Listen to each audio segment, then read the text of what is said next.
Nous aimerions donner quelques repères ce soir sur l'abandon et l'intention.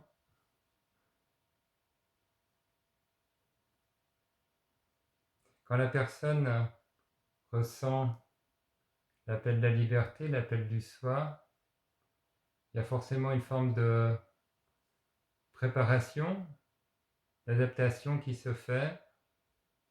Il y a cette résonance en elle, une forme d'apaisement qui peut être trouvé, la présence qui est touchée, qui devient de plus en plus manifeste. Donc il y a un calme, une joie qui survient naturellement. Il y a une clarté, une conscience qui se pose.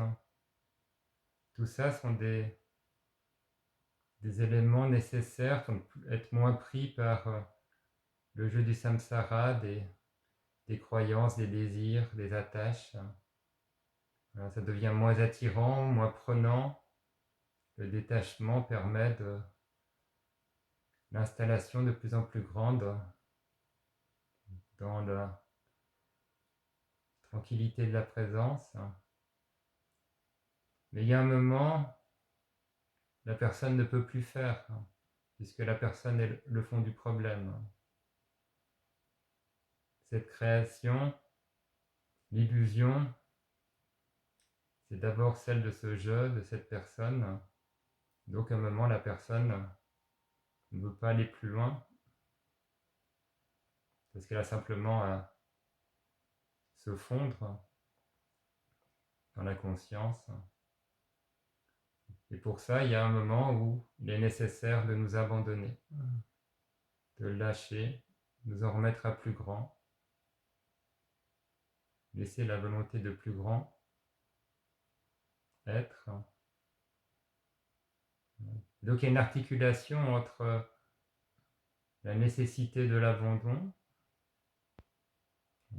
la réalisation du soi, ne peut venir que du soi, que de la grâce, et la nécessité de garder une forme de dédiance, d'intention, garder le cap. Et ça, vous pouvez dire que c'est, tant qu'il y a une personne, c'est à la personne de le faire.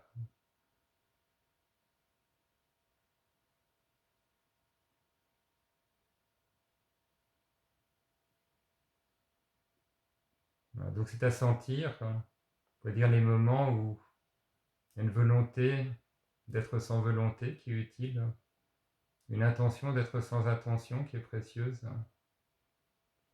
une conscience des limites de ce que le mental peut toucher. Tout ça est heureux, tout ça peut être nécessaire. Il y a des moments où l'ouverture est là et nous pouvons nous en remettre et laisser la grâce œuvrer. Donc c'est à sentir. Il y a un temps pour l'intention, il y a un temps pour le sans intention.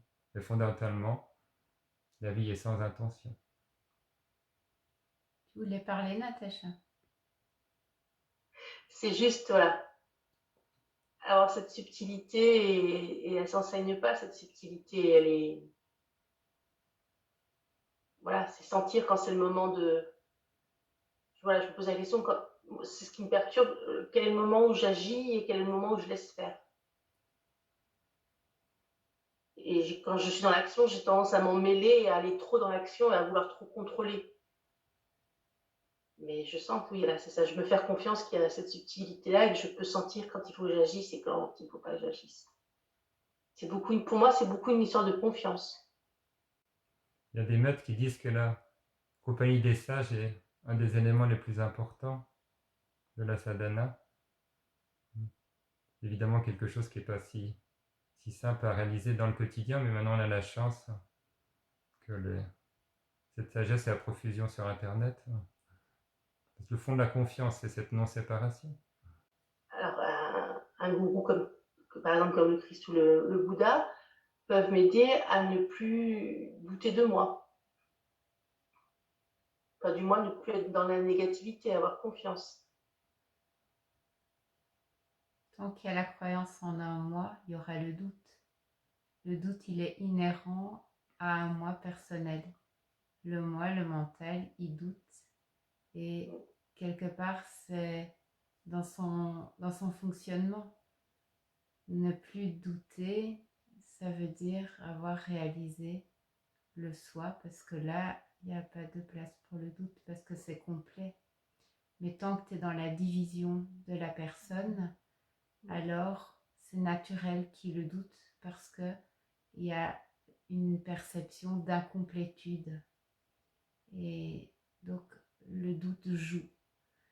Et pour que le doute arrête de jouer, c'est quitter cette illusion d'un individu séparé à qui il manquerait quelque chose ou qui devrait atteindre quelque chose. Et quand ce rêve s'arrête, alors la réalité est, et le doute ne peut plus s'immiscer, parce que là, c'est sans doute.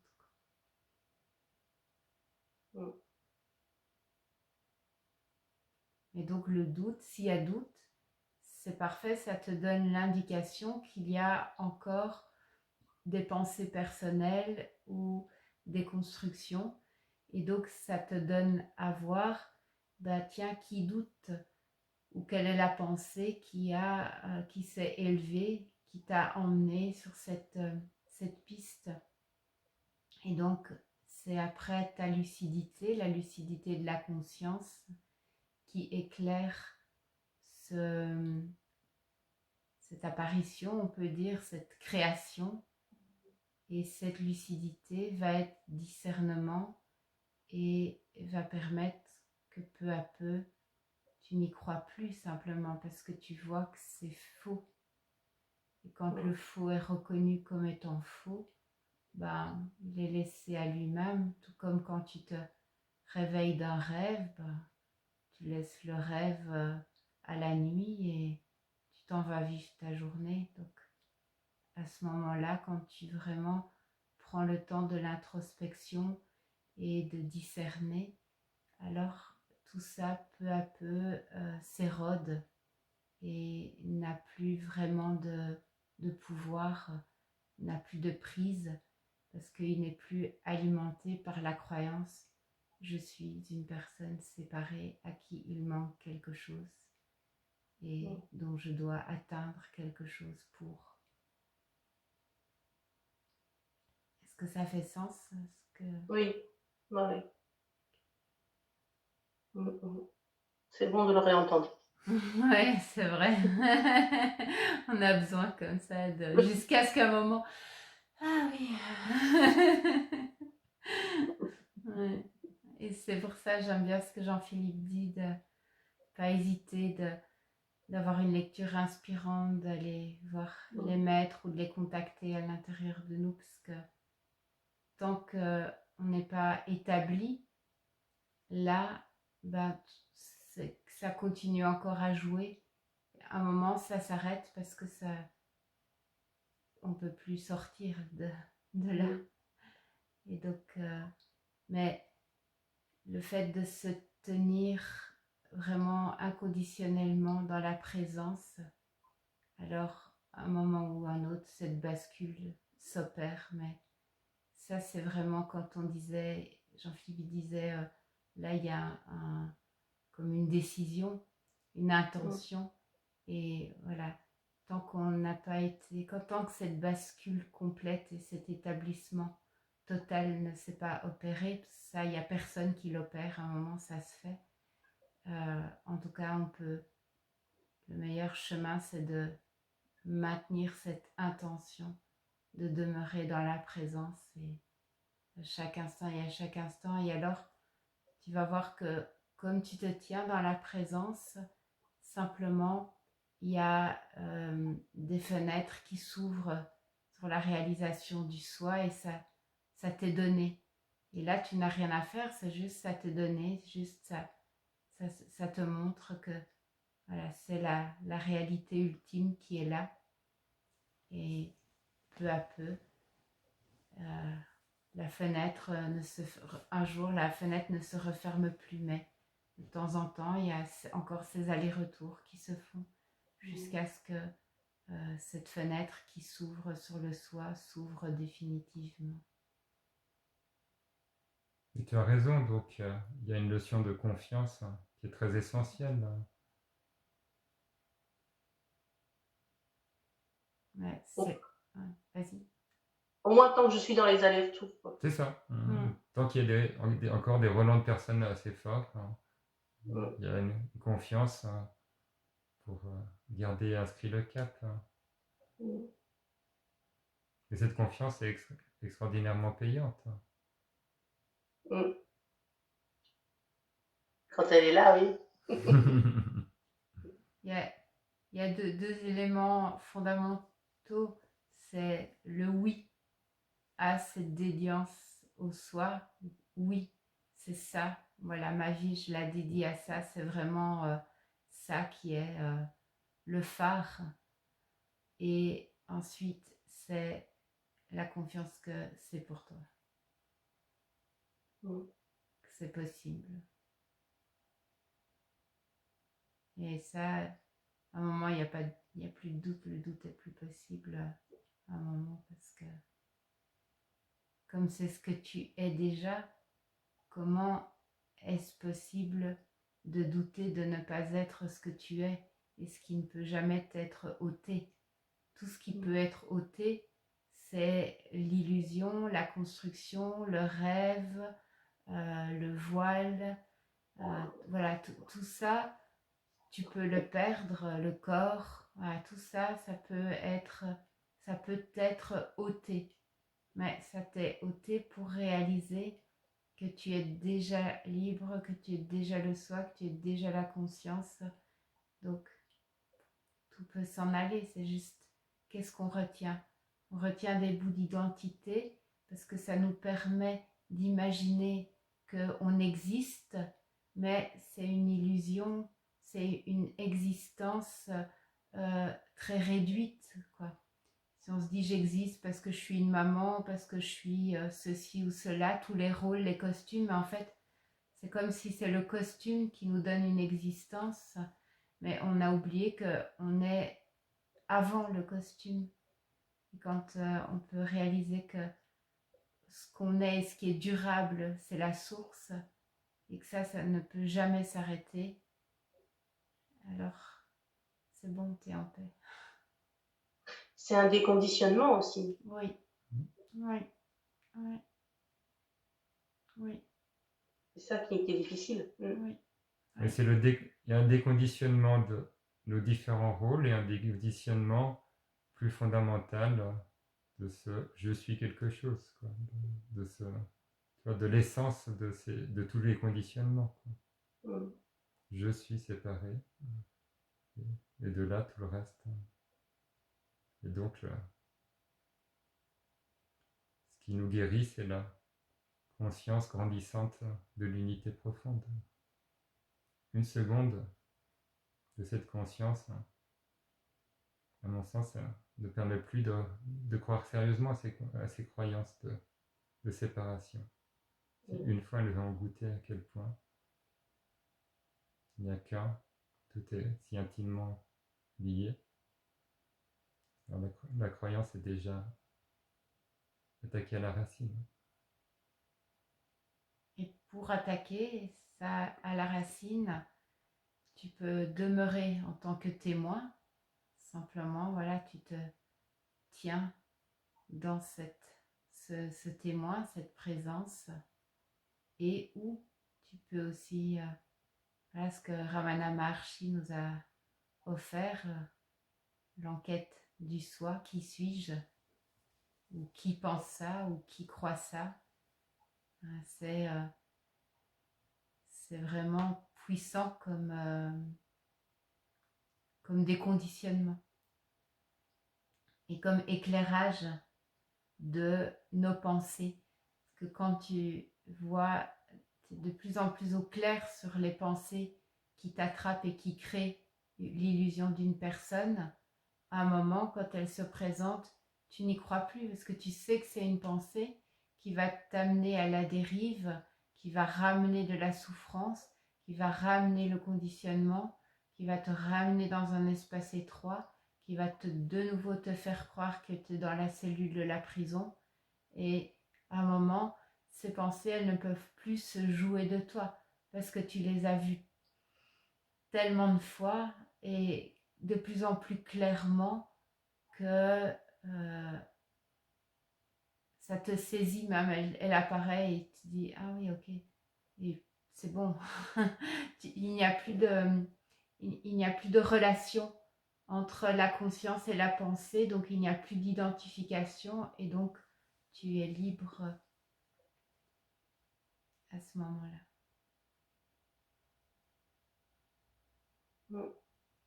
C'est chaque fois que la conscience crée une relation avec une pensée qui crée après des émotions, des sensations, qu'il y a l'identification qui se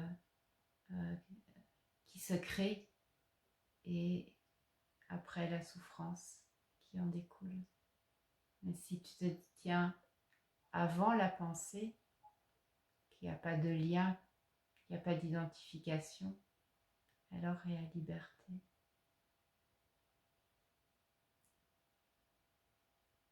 Pour celui qui le sent, il y a possibilité de s'abandonner à son propre soi, de tout en remettre à lui, de plus en plus sentir cette guidance profonde qui vient à travers chaque situation où apparemment il y aurait une volonté individuelle. Et dans cet abandon constant, nous pouvons réaliser cette intimité la plus profonde.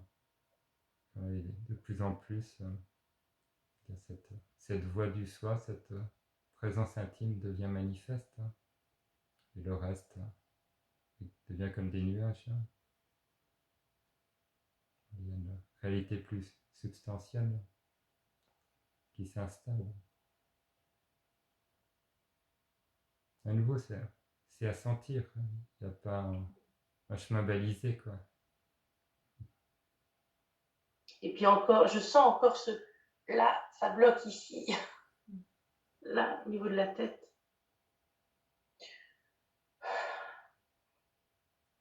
Et du coup, tu peux éventuellement, et regarde, simplement comme déplacer l'attention. Tu vois, ça bloque la tête, donc il y a comme une focalisation à cet endroit. Ça peut réduire ton attention à cet endroit. Et est-ce que c'est possible de te détacher, de juste décoller, faire 1, 2, 3, 10 pas en arrière. Et cette tension, c'est comme un petit poids devant toi, petit poids qui est contracté. Et toi, conscience, c'est juste enveloppé, englobé. C'est juste là, mais c'est une manifestation dans l'instant. Et l'identification, c'est ça, c'est que la conscience s'associe avec l'objet, on peut dire, ou la manifestation qui se présente. Il y a une association entre la conscience et l'objet qui crée l'identification. Et quand il n'y a plus association de la conscience avec l'objet, mais où tout est laissé libre d'apparaître, alors tu vois que tu es au-delà de tout le manifesté et qu'il n'y a aucun problème, tout va bien.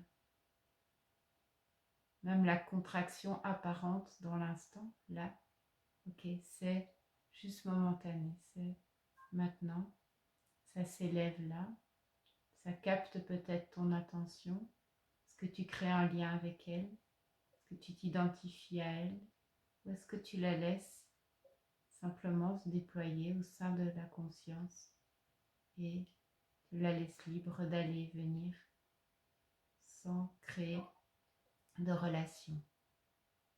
Est-ce que c'est possible?